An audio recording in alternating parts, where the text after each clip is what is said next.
Yeah, that's true. So I always take telemarketer calls.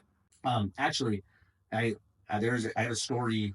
I have a story where I took one of these telesales calls, as I often do, looking for the all different, learning new things. And I had this lady who was selling me vitamins.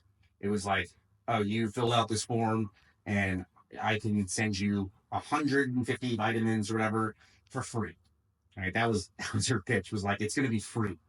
And I was taking so many of these calls that I usually, what was kind of like scamming. What they would do is then get your credit card to pay for the shipping, and then they would just like charge you $150 a month because you signed up for a subscription. And they don't tell you that. So I want to see how she handled this objection. I immediately said, "That's great, thank you for the free vitamins. As long as I don't have to pay for shipping, we have a deal." And she said, "Well, you have to pay for the shipping, but you get the vitamins for free." I said, "I don't want to pay for the shipping. If you take care of that, I'll take the vitamins. Like, thank you." And I was waiting for how she was going to handle this objection. She said to me, "Well, you can't afford $2? Really?" Like, just fight to the ego. I was like, "Of course I can afford $2." Like, well, then what's the problem? Give me your credit card.